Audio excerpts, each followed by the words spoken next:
His food is Yeah. better than yours. I often feel like my sense of humor can be kind of dark, and I do have some friends that appreciate my sense of humor, and we can riff back and forth about topics like the burden of existence, for example, right? And I have to be honest though, it does put some people off because it's not for everyone.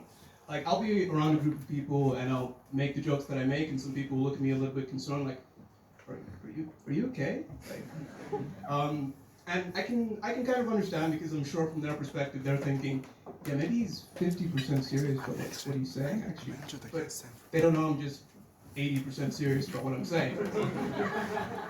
So all of this is actually just to preface the show by saying I am actually okay.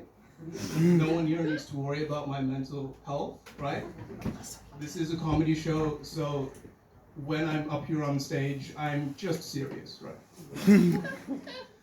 To give you a bit of an example of what I'm talking about, I remember I had a conversation with this girl I used to date, and we're supposed to be taking a flight from London back to Düsseldorf. And she was a bit anxious about the flight that we had to take. And trying to be a good boyfriend, I tried to calm her down about the situation. I was like, listen, there's like 3 things you need to worry about in general when it comes to flights. The first thing you can worry about is that the flight could be delayed or cancelled, right? And yeah, it is inconvenient, but the airline will get us on another flight, you know? Like we will get to our end destination on time, so it's not the end of the world, right? The second thing you can worry about is that they misplace our luggage, or they lose our luggage, right? And we're reasonable people, right? All of our valuables, you know, laptops, phones, tablets, they're in our carry-on luggage, right? Like we take it with us on the plane. So essentially everything that's in the big check-in luggage is clothes, easily replaceable stuff, right? Again, inconvenient, but it's also not the end of the world, right? And then I said, now the third thing that could happen is that the plane crashes.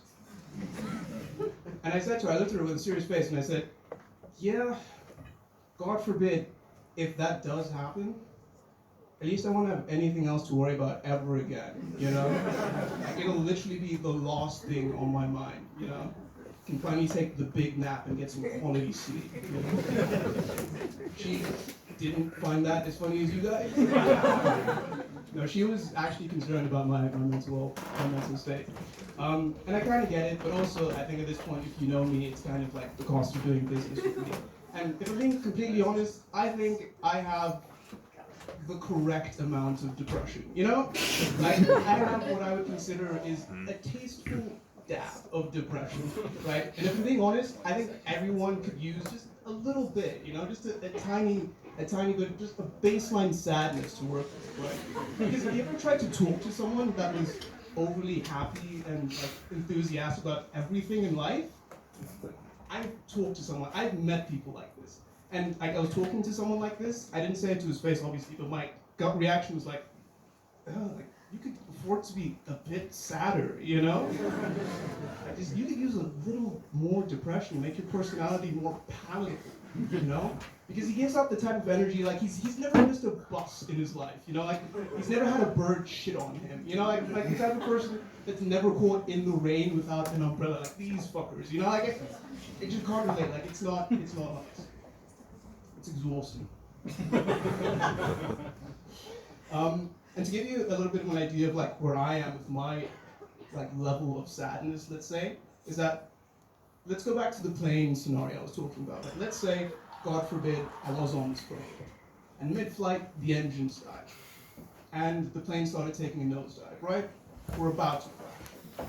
Yes, of course, I do have a strong sense of self-preservation. Yes, of course, in this scenario, I would be screaming. But like, I wouldn't be screaming the loudest. You get what I'm saying? Like, is this relatable to anyone?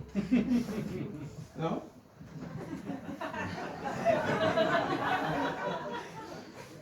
Like, like I would never take my own life, but like, I would like to die of natural causes soon. You know what I'm saying? Like, no? If you couldn't tell by now, I do go to therapy. Yeah, and I'm actually proud of myself for getting myself to go to therapy. Um, yeah, because if I'm being honest, actually, therapy is white people shit. Like, there's no other way to say it. It's white people shit. Right? Because honestly, like back home, therapy is Jesus, you know? Like, if you need guidance, you need God. And that's the extent of mental health care back home. Like, but I am proud of myself that I managed to break through the stereotype, right? But I can't give myself too much credit because I know it's free, right? And there's no way my black ass would have paid for therapy. Right, so I work for a big video game company here in Düsseldorf, and I'm lucky enough that they pay for therapy, right? They call it the Employee Assistance Program, right? And so they have a partner institution where you can go see a therapist. It's a quite good program. But earlier this year, in January, this is a real thing, they sent out a company-wide email that said, we're changing the terms of the Employee Assistance Program. First change. We're changing our partner institution from the Fürstenberg Institute to workplace options. And immediately I can tell this is not going to be quality mental health care. I continue reading the email. They said, we're changing the structure of your sessions. So before we could just go have sessions whenever we wanted. Now we get 5 free sessions per issue per year.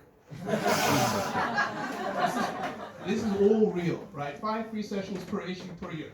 I said I worked at a video game company. I did not expect them to have us speed running therapy as well. So we had cheat codes to this shit. They did ass expect me to be sitting in therapy, go up, down, left, right, be nice, like start, right, like speed run through therapy. Like it's ridiculous, right?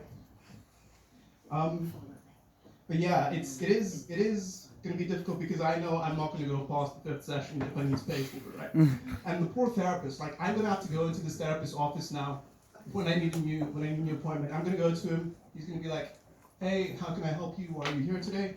And I'm going to say some shit like, "Yeah, so I feel like I have a very avoidant attachment style, and the probably stems from the way I was brought up as a child in discipline, and that meant there wasn't really a safe space for me to go to my parents with issues. And I think that's led into my adult life, and I feel like it's difficult for me to open up to people as an adult." Do you think we could cover that by April? Alright guys, that's been my time. Thank you very much.